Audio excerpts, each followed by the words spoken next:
Welcome to the Jill on Money podcast. It's Saturday, September 18th. Oh boy, do we have a fun guests for you today.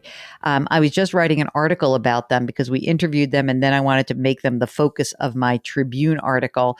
Mark, I decided to call them the Oscar and Felix of retirement. You like that? That's pretty good. We have had Teresa Ghilarducci on the program before. She is so smart. She is an economist, a labor economist, and she really has been living her life to try to help Americans have better retirement plans. And she had co-authored a book called Rescuing Retirement with a guy named Tony James, who was like the Blackstone Group CEO. So it was sort of like a funny, strange bedfellow mix in that case. But now, oh my God, what happened? She has hooked up with Kevin Hassett. He was chairman of the White House Council of Advisors during the Trump administration. So we sort of have a left-leaning economist with a right-leaning economist. And together, what do they think? They think they've got a plan for retirement. So without further ado, here is my interview with Teresa Ghilarducci and Kevin Hassett. Teresa, you're trying to blow the horn, raise the flag, whatever metaphor we want to use about retirement. You've written books and you are trying to solve which problem specifically, and why is it that Kevin's paper intrigued you? Since the beginning of my education, I have wanted to solve the problem that not everybody can retire in dignity. I was helping my mother figuring out her life course after divorce when I went to graduate school. And I even helped her union negotiate a pension plan.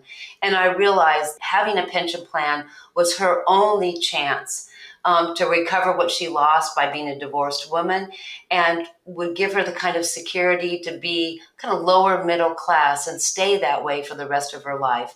And so I never lost wanting to solve the problem that not everybody can view their whole life course in a dignified way. And pensions and having wealth is the way to do it. People can't live on just Social Security. It's a good base. It should be supported, but people need a pension on top of that. And so when I read Kevin's paper, it was clever, simple, really well done.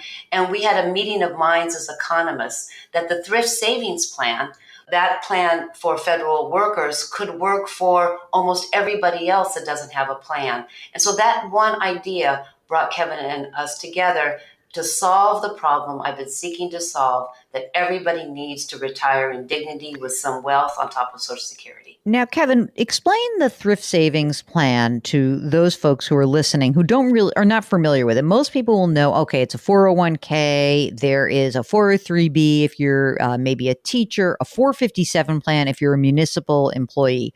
What is it about the Thrift Savings Plan for government workers that is so enticing as a way to help people save for retirement? Well, the thing that I found really exciting about the Thrift Savings Plan is that, as a consumer of the economics literature, one of the things I've done is just notice over the years that people have sort of figured out why it is that savings is so inadequate in the U.S. In fact, as an aside, one of the chapters of my dissertation was about savings, and it's the last time I wrote about it because I decided no one's ever going to be able to figure out savings. Mm-hmm. But it turns out that like some Nobel caliber work has figured out that behavioral economics is really important for figuring out why people save and why they don't, that people tend to want to get satisfied today, even though the gain from saving for tomorrow could be really large. And the cool thing about the Thrift Savings Plan is that this government, bureaucracy produced a savings plan that takes advantage of all the latest cutting edge research about how people behave. And so what it does is it solves the sort of procrastination problem by auto-enrolling you to contribute the correct amount, about 5%. And they auto invest in, an index fund, which is really low cost, which is what you should do. And so they do all these things which you could opt out of, but it turns out that people don't, because once they're sort of signed up, then they figure it out and they stop procrastinating and they do it.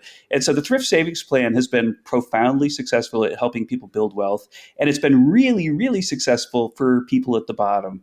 at the bottom of the income distribution. And so it's something that is tried and true. We know it works. It's not that costly. And we know there's an enormous wealth inequality in the country. And I think it's the best possible way to address it because we know it works. Teresa, can you just give us a quick history lesson for those folks who are listening and they don't really understand that actually the 401k and this shift away from company sponsored pensions to employee contributions, how that happened and what the effect of it has been? So in the 1980s, we saw a shift from this traditional pension that people still have and like a lot. When we look at people who retire on a defined benefit plan, even if they don't have very much money, I'm thinking of a coal miner, a janitor, somebody who worked in the garment trades. They have enough money to stay above poverty and to kind of maintain their standards. They're happier. They feel more secure that money's going to last for the rest of their life. But despite that good feature, that you have an annuity for the rest of your life and you have enough to supplement Social Security, that design went away. And what took its place is this kind of individual directed, voluntary, mostly commercial based, for-profit based system. And there are lots of reasons, ideological and political reasons, that happened in the 1980s. But the hope was that individuals would like an individual account. That's indisputable. People want individual wealth. And that employers, all the employers that didn't want to go through the hassle of a defined benefit plan, would create these simple 401k plans that everybody would get something at work. Well, that part of the experiment completely failed. The percentage of employers that have pensions now is about the same as it was back then. Half of the workforce didn't have anything back then. Half of the workforce don't have anything right now. So that part of the experiment failed. The other part of 401k was that if we give individuals control over how to invest their money and a little bit of financial education, then they're good to go and they'll have a diverse portfolio, they'll keep the money in, and then they'll have enough money on the way out. That failed too, because they were investing in this hodgepodge of choices at their employer. Sometimes the employer gave them 70 choices. If you didn't know anything, you put it in kind of cash, or cash equivalents. And if you were a cowboy, then you went into the brokerage. But both of those strategies gave you sort of a terrible return. And then you took money out when you left your job, or you wanted to remodel your kitchen, or you had to send your kids to school. I mean, you could take money out of your retirement plan, even if it wasn't for retirement purposes. But Congress kept on piling on tax break and privilege on top of that. So the only people that really won from this 40-year experiment were people who had really high-paying jobs, employers that, contributed quite a bit. They got the big tax break for it, and they had kind of stable lives. They maybe only had one spell of unemployment. They only had one divorce, so those people accumulated well, invested well, they had good advice, and then they had enough money, when they retired. That's about 7 to 10%. So the system has failed. It was this experiment in individual control. And what I really liked about Kevin's paper was that he saw that the federal government had a much more evidence-based design.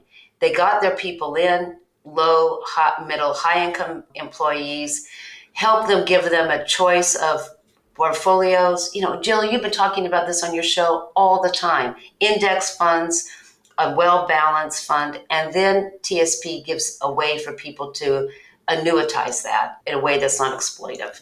Now, Kevin, what is it that you learned in this process? Now, you come from the political world, and there's a lot of pushback around reforming retirement. I mean, Teresa wrote a whole book, or co-wrote a book called Rescuing Retirement, and I love this idea. And she was marching around trying to figure out how to save the system.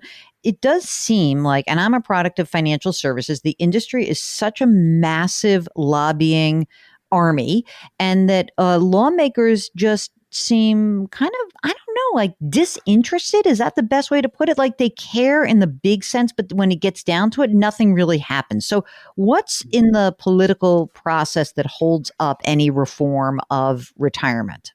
That's a great question. And I think that the way that I zeroed in on the answer was I started by looking at the current system, which is really hard to change. As Teresa says, that it's really tilted towards the rich. And, as a supply sider, sometimes you don't, hear me say words like that. But in this case, it's just an economic reality that you get to deduct your contributions into your 401k. And the benefit of that deduction is higher if you have a higher tax rate. And so the people with the highest tax rate, which are the richest people, get the biggest benefit. And moreover, I think that with catch-up contributions, the cap this year for 401k contributions, Teresa, correct me if I'm wrong, is $64,500. Yeah. I mean, $64,500, that's a lot of money, and all of that money gets sheltered against, a top marginal rate that's going to be in the 40s if you're in New York City, right? And so it feels like we've got this retirement security system for people who are already secure. But if you're a person who's not taxable, if you're a person living close to the poverty line, the value of that tax treatment is zero. People want high marginal tax rates, or politics has produced high marginal tax rates. And one of the ways to offset the potential harm from that people have pursued is, this 401k thing, that sort of political realities have jumped in front of sort of sensible policy, I think. And so people who are worried about the negative effect of high marginal rates are happy to take the 401k, dodge, because they think it reduces the harm from. Okay, but wait a second. High marginal tax rates. Tax rates are about as low as they're going to be. This is the time to maybe do something, considering tax rates are so low right now. I mean, it's insanity to me to think that, you can make 300 grand as a couple and your highest marginal tax rate is 24%. I mean, that's insanity. The point is just that, and again, I don't want to litigate marginal rates, that the political system produced this thing where marginal rates are really important for deciding who's saving or who's getting a tax subsidy for saving. And what Teresa and I are saying is the marginal tax rate should be kind of irrelevant. What should matter is that you can see that there's massive wealth inequality, and that all that money you're spending on a tax break for the $64,500 for the wealthy, if you took a little bit of that and used it to help people at the bottom, start to have a retirement fund, then it's amazing what you could accomplish in a small amount of time. We'll continue our interview and conclude it tomorrow with the Oscar and Felix of retirement. That is Teresa Ghilarducci and Kevin Hassett. If you've got a financial planning question or any kind of financial question, just go to our website, jillonmoney.com, and hit the contact button. It's very easy to do. Try to lift somebody up today. Grit, growth, grace. We'll talk to you tomorrow.